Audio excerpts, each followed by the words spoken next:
Okay, what is up, my peoples? For whoever watches these videos, I'm back. It's not even been a minute. It's been a minute, like for sure. Um, Not even sure where to start with that. I don't know, just been kind of chilling, low key. Not gonna lie. There's a couple different videos I've been wanting to make for the longest because I've seen a couple different movies. Well, since my last Spider-Man Noir trailer video, like the back rooms, Obsession, Disclosure Day, stuff like that. A couple other things have come out. But after seeing Supergirl, I was like, yeah, this definitely is my video to come back on. And so it is. I'll probably talk more about what I got going on for other videos, probably towards the end of this video. But yeah, so let's get into it, Supergirl, since that's what whoever's here for is here for that. So I'm going to start off by saying I didn't hate this movie, but I didn't quite like it either. Like, when I got out the movies from seeing it, I texted one of my homeboys and I was like, "Well, I just got out of seeing Supergirl." He was like, "Okay, what'd you think?" And I told him it was good. And when I even told him this, I told him when I meant good, I meant like the most fundamental, like basic definition of good. Like, you know how if someone asks you um like I guess example would be the movies, like, "Oh, how was your movie?" or "How was this when you went out?" When you went out with whoever you went out with to go do something, you're just like, "Oh, it was good." You kind of give them that like mundane, like dry, like, "Oh, it was good." That's kind of the good I was going for. Like, I don't know. It just I was like I was really excited for this movie. Like when the first trailer came out, I was excited for it. I was hyped. Mainly because of the storyline they were adapting, Woman of Tomorrow. Um, which a phenomenal story, right? If you've read it. And also was excited for it because of Lobo. Like, I don't know anyone who wasn't excited, to go see this movie. Even if you weren't excited for the movie itself, you were probably still excited, maybe to go see Lobo. So the trailers had me excited, right? It had pretty decent marketing. But then I went to go see the movie, and I don't know, it just kind of felt, I don't want to say lackluster, but I don't know, just kind of empty at some points. Like, so some points about the movie before I get into like the actual story and what was going on. There were times where the music just kind of felt really weird. Like sometimes like it felt like oddly placed. Like there were points where like Kara would start fighting and the music almost felt like it came out of nowhere. Like it was just like you had kind of this almost serious moment, right? With like no music, and then all of a sudden, like that, it was some like pop music or something. It just kind of felt off a little bit. I don't know. Not to say the music was bad. Like the music in general they put in there was, I mean, I enjoyed it for what it was, but just the way they put it in there, the way they cued it, just to me was kind of off. So there was that. The fight scenes, were decent, I guess. My favorite fight scene was definitely at the end. That was definitely probably one of my favorite scenes as a whole, where I think it's Krim that she's beating up, but Kara is taking Krim like across like this barren wasteland. She's like throwing him in the air, flipping him, and throwing him on the ground like a rag doll. That was one of my favorite scenes. I thought that was filmed pretty cool. Um, but like the rest of them, I don't know. It just kind of felt a little weird, I guess. Um, so there was kind of that. Some of the dialogue also felt kind of awkward. There were just some things Kara would say, and it just, I don't know, it just felt off. Same thing goes for Ruthie. I thought she was pretty cool. I mean, it's not like they used the storyline of Woman Tomorrow as like a basis. No, they pretty much adapted that storyline. There were a couple things they changed, which I'll get to a little bit later. But so there's not much to say as like, oh, like this and that. I mean, if you've read the story, you kind of know what I'm talking about. I don't know, just it's like, and mainly some of the dialogue between Kara and Ruthie sometimes it just kind of fell flat. Like there was like, I don't know, there was like no, I guess sometimes emotion, I guess you could say, or just in general, like the way it was exchanged, it just kind of fell on its face. That being said about Kara, I thought Millie Alcock was actually pretty good as Supergirl. I'm not gonna lie, I definitely like her as Supergirl, and I can't wait to see her again in some other project. So there's that.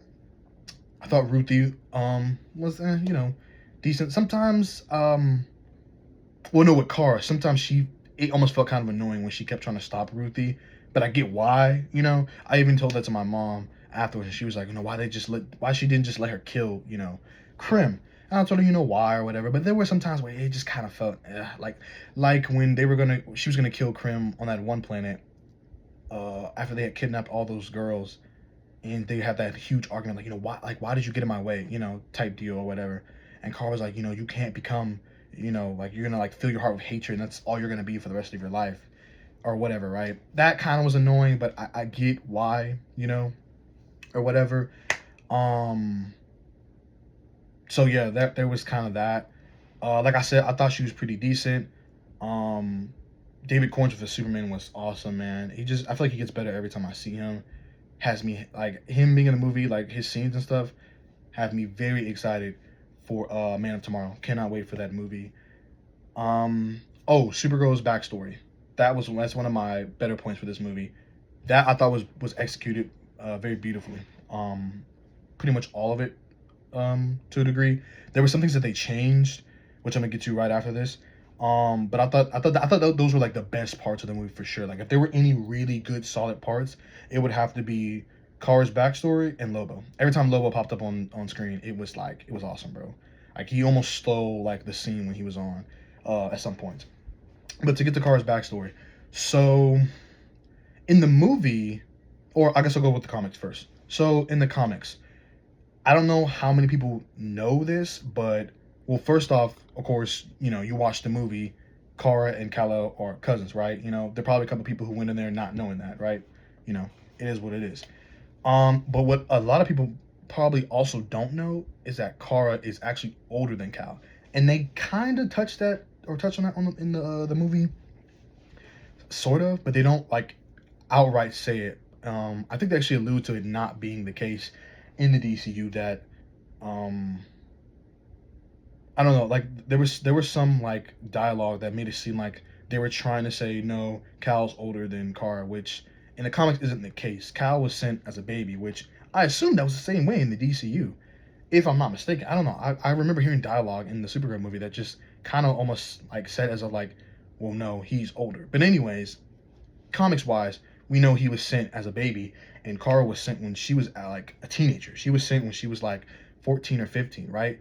Hence why the destruction of Krypton, or in the case of the movie, uh, or yeah, in the case of the movie Argo City, well, it didn't we didn't see it get destroyed, but I mean it's alluded to, But she gets sent off away from her people, her mom and her dad, right? It's why it hits so much harder for her, especially in the comics, right? Because in the comics, um, Kara was already, by the time Krypton was like ready to explode, she was already born. Like I said, she was like 14, 15 years old. In the movie, they play it out as when actually, yes, that is exactly where it came from.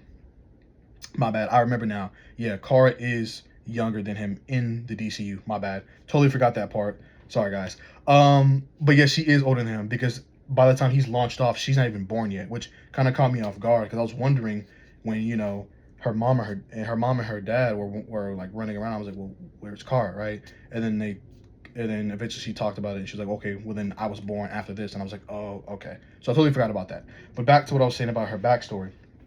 So yeah, in the comics, by the time Krypton was ready to explode, she was already born. Like I said, she was 14, 15 years old. In the movie, Krypton is pretty much done for, right? Kara is not born. By the time Argo City launches off from Krypton, a couple years later, then she's born. So she only knows Argo City. So there's kind of that. But she still has that history of Krypton and all that. Hence why she can speak Kryptonian and Kal-El doesn't, right? Because he wasn't born on Krypton. Or he wasn't raised on Krypton, my fault. But yeah, I thought that was a beautiful part of her stuff. Origin wise, they kind of tweaked a couple things. So that being that, Kara's origin for like Argo City and what happened to it is always different depending on what iteration you're looking at. Because in some versions, like in the movie, they kind of just domed off the city and lifted it off into space. Some other versions, it was captured by Brainiac, which is what happened in the Justice timeline. Um, which like I said, which is what happened in the Justice timeline when Brainiac came, and he was actually, I'm pretty sure in the Justice storyline, he was the reason for the destruction of Krypton, which is also goes the same for the origins of the destruction of Krypton in some iterations of comic storylines.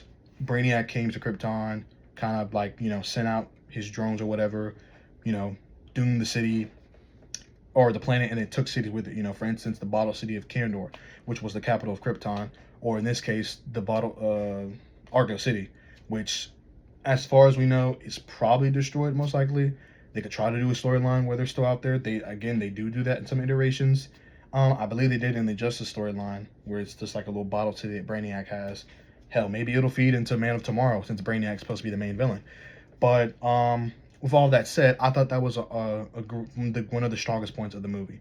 So there's that. Moving on to Lobo. He was definitely my favorite character in the movie. Jason Momoa, dude, was literally born to play Lobo. Like it's not even funny. Like no doubt. When he first popped up, and he was in the bar on that one planet. Man, awesome, bro. He kicks ass, bro. I love him. I really wish he would have gotten to say main man though, and I didn't think about that until after the movie, which is so strange for me. But yeah, man, I really wish he would have gotten to say main man. Whenever he does pop up again, hopefully he does get to say main man and frag, which is another catchphrase of his. But man, I thought he was awesome, dude. I loved it. They did touch on some of his origins a little bit when he pops up in the bar. Kara tells Ruthie to like not make eye contact. She's like, "That's Lobo. He killed his entire like species or whatever," which is true. That did happen. That is straight from the comics. If I'm not mistaken, if my memory serves me correct, I'm pretty sure it's for like a school project. I believe it may be depending on the iteration, but I do remember reading up on that somewhere. But not only that, yes, he did kill his species, all of them, which also feeds into why he's immortal, because Lobo is a Zarnian, which only other Zarnians can kill Zarnians, so which is why she says he's immortal, right? And not only that too, he's also immortal because he's banned from heaven and hell. They're probably not going to touch on that in the DCU. I don't expect them to, but it's a cool little tidbit that I like to throw in when I tell people about Lobo. But man, Lobo's badass. I mean, this dude can go toe to toe with Superman, give him hell sometimes, or sometimes he's just kind of there as like almost as fodder. It depends on who's writing and who's using Lobo, but Lobo is badass when he's written well. So I'm hoping they use him good. I've heard rumors about Jason saying like, "Hey, I would do a Lobo like film order, but it would have to be like rated R," which I love that, man. That's amazing. But yeah, Lobo was awesome. I love him in every scene he was in, right? His whole storyline in the movie was like he was hunting one of Krim's like goons or whatever, because there was a bounty on his head. So eventually he takes him down. So I thought that was great. Now moving on to the story of the movie. Okay, so it follows pretty on tact with the Woman of Tomorrow. Kara's out partying, Red Sun Planet, so she can get, drunk or whatever. Crypto's with her, right? Just like in the comics. Of course, we get the quick origin backstory in the beginning with Ruthie, her parents, or mainly her dad, being killed by Krim of the Yellow Hills, right? He pulls up and, wanting stuff from him. There's a whole fight ensues. He dies. I actually don't remember her having a brother in the comics or in the comic, but it doesn't really matter because he serves no really real importance, to be honest, other than the fact that he was killed along with the rest of the family. So there's that. Speaking of Krim, I actually thought he was pretty good. I know I've heard some people say they didn't really like him or whatever. But I kind of liked him, right? But Krim's like one of those one-off like characters. Like he was killed at the end of the movie, of course, as we know from the end of the movie. But yeah, he's kind of like one of those one-off characters. But I thought he was pretty cool. I kind of almost liked him a little bit better than the comic version, mainly appearance-wise. But I can't remember who portrays him. But I thought he did pretty good as Krim. So I definitely did enjoy his performance. But back to what I was saying. So we get that with Ruthie, and we get her pull up to the bar where Kara's there, asking, who can help her out.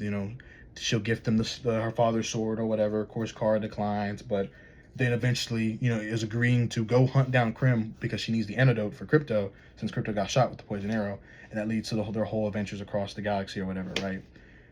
So that being said, that it follows, somewhat closely intact to the storyline, it just kind of felt like there was sometimes there was just some scenes where it was just like, like I really don't want to say that it was almost like a Guardians of the Galaxy type film, but I can kind of feel it, and I get it. It's James Gunn, right? But not even that. This really wasn't a James Gunn movie though.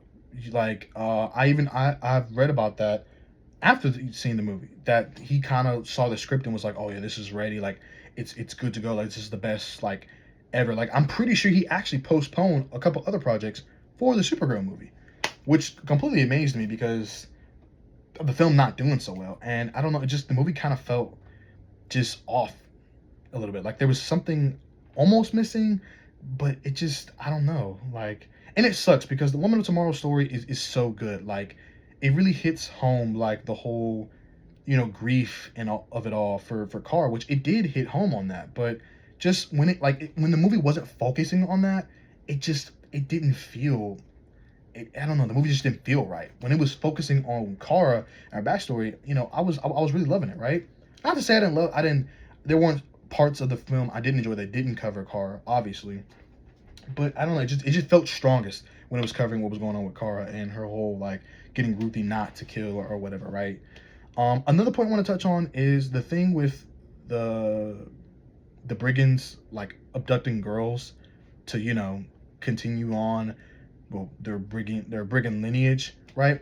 I saw a couple people get mad at people who were mad and upset at that being in the movie because they were like, oh, dudes are on the line like mad about Kara taking down pedophiles or whatever, which I guarantee you it's nothing even remotely like that. It's just it kind of felt thrown in the movie like out of nowhere. Like from the beginning of the movie up until like the point where Kara and Ruthie are interrogating those tech pirates, like we knew why they were after them. Like Krim killed my father, my family. I want to get revenge. For Kara was he shot my dog, poisoned him. I want to get the antidote. Whatever, whatever, right? But then they talked about the whole like the capturing the girls or whatever, and it just was like I don't know. Like, it kind of just threw me off for a second. I was like, damn, like that just came out of nowhere. And I don't even think that was even part of the comic in the original comic. Not that I'm aware of, not to my ability, but it just I don't know. It just felt thrown out of nowhere. And when they did deal with it towards the end, again, it just kind of came out of nowhere. So it just felt weird, dude. It just felt boring in a way. So I don't know. I feel like that was the movie's biggest problem. They would just kind of do stuff, and it just felt like not needed. I don't know. It was just really weird as a whole. But besides that whole thing, you know, the movie was decent. It was okay. Like I said, mundane, good at best. It really does suck though that like this was the first introduction to Supergirl. Like not it being the story of the Woman of Tomorrow, but just the way it was told in this movie. It sucks as it's her first introduction because it's not doing well, and it's probably not going to change, right? And Supergirl's a really cool character. She's like, there's even at some points where she gets to be more interesting than Superman, and mainly because of the fact that she was there to see Krypton die. Right? She grew up on Krypton. She knows its history. She knows its uh, like I said, she knows its history. She knows the ins and out of it. She knows its language. She knows everything there is to know about Krypton. And of course, Kal-El does learn that down the line when he gets to Fortress of Solitude and he gets the data records for all its history. But it still doesn't hit the same for him because he didn't grow up on Krypton. Kara did. But of course, they kind of changed that a little bit. I mean, at the end of the day, they kind of do. It's almost the same. It doesn't really matter whether she actually grew up on Krypton or just on Argo itself. She's still gonna have all that history of Krypton because there were people on Argo City, right? So, I don't know. It is what it is. But a couple more other points I want to touch on before I end off the video. Crypto's origin I thought was cute and cool. His origin is another one that kind of depends on the iteration. Like it's shown in the movie, some versions he's just on Krypton and he has powers of a Kryptonian and that's that. Some he was made on Earth in this project called, Project Cadmus, which I think was a Lex run or project where they literally made a Superman dog, pretty much. It just depends on who's telling the story, so it doesn't really all the way matter. Nothing like super huge. I thought it was cute. Last point I want to touch on is Kara's origin, but Kara's origin with her parents. Okay, so from the Superman movie, pretty much everyone who knew Superman's origin went into it thinking, of course, they're not going to touch on it, right? Because James said the story's been told so many times, we don't need to do a movie with the origin of Superman, right? So they kickstarted, and Superman's already been Superman for quite some time, right? So in the movie, they get to the point where they talk about his parents, right? And the whole message that, Lex is trying to spread to the world, that's like, oh, well, actually, he was sent here to destroy us, right? But he is in the belief of like, oh, no, I was sent here to do good or whatever. But no, it actually does turn out that Cal was sent there to, rule over the earth and, have many wives and carry on the legacy of Krypton as its last son or whatever, right? And that part of the movie did receive a lot of like backlash, right? And I can see why, right? Because it's almost kind of an integral part of Superman's character to a degree. Like Superman wanting to do good and eventually doing good as Superman did not all the way stem from his parents on Krypton. It really stemmed from the Kents, Martha and Jonathan, right? They raised him, right? Superman was sent as an infant, right? So he has no retained knowledge of Krypton. But when he was sent to Earth and he was raised by the Kents, right, they raised him to be good, right? Which is why he ended up turning into the Superman we all know and love. So at the end of the day, his Kryptonian parents sending him to Earth to do, the evil things they said in the message to do, doesn't really change, his whole reason of becoming Superman, and it doesn't like, I don't know, break away or from his character or mess up his character in any way. I can see why people didn't like it, but I mean, hey, it is what it is. But why I want to touch on this part is because in the Supergirl movie, it's very clearly stated that Kara's parents were sending her to Earth, of course, to carry on their legacy, right? Their only child, their daughter, to carry on Krypton's legacy, but to be good though. They tell her, to be good, and you don't always have to be nice, but you have to at least try to, but at least try to be good, right? So they kind of swapped it and gave Kara Kal-El's origin in a way, right? You would like the way they told it. You would think this would be more of like, oh, that's like Superman's origin, why he was sent to Earth, and his parents telling him, do good, be good, or whatever, right? It was kind of more of now they switched it over to Kara, and it kind of got me thinking because when the Superman movie came out and people were like, well, if Kal's parents sent him to Earth to do, evil, what does that say for the rest of Krypton? Like, what does that say for Supergirl? Like, and I remember seeing so many like theories and stuff about that. Like, was Krypton in this universe a whole bunch of like, evil like conquerors or whatever? From what it seems like, no. It seems that Kal's parents were just kind of like the odd ones out. Like, they just wanted to like carry on their legacy like in an evil way. It almost gives me vibes of like Earth 3 Kal-El's origin, Ultraman, where his Kryptonian parents were very much evil and they sent him to Earth to do absolutely nothing good whatsoever. I think they even put in like a message to like embed him in the ways of like what to do, as that universe's Kryptonian. I mean, literally when he got to Earth, not too long after he was like, I don't know, like maybe a toddler or whatever, dude, he killed Jonathan and Martha. So there's that. So it kind of gave me like Earth 3 Ultraman vibes in a way. But I thought that was, I don't know, just kind of like, like poked out to me in like a point of interest that they're just kind of the odd ones out, right? I mean, there were literally people going on a rant talking about, well, like it'd be a cool storyline for like when we get to General Zod. General Zod gets to Earth and he's like mad at Kal for not really doing what he was sent there to do, right? To get Earth ready for,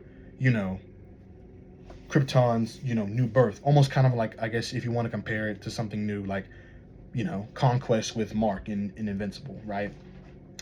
They very much still could do that. Maybe Zod was in relations with the L's, right? And them sending their son, and then him coming to Earth eventually to make sure their son was doing, what they sent him there to do.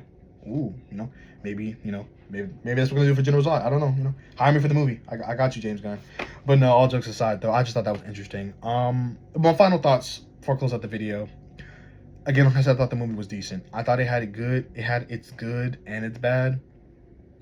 But at the end of the day, it just kind of didn't feel that great of a movie, if I'm being honest. Would I go and watch it again in the theaters? Not willingly. Not like I'm gonna wake up and be like, okay, I'm gonna watch Supergirl again. Like if someone asked me to go, I'd be like, okay, sure, why not? But I probably wouldn't watch it again until it comes out on streaming. So that's my point and stance on the movie. If you guys enjoyed it, I'm very much glad you did. for future videos, I'm gonna try to do the Backrooms, Obsession, and Disclosure Day videos. And I also want to do a trailer, review, or a talk about the newest Brand New Day trailer. But we'll see what I got going on, I guess, for the rest of the week to see if I can get those in. But I'm just glad to get this in because I wanted to get something out there, and I definitely wanted it to be Supergirl, to be my first one back in a while. So yeah, I hope you guys enjoyed the video, and I'll see you around.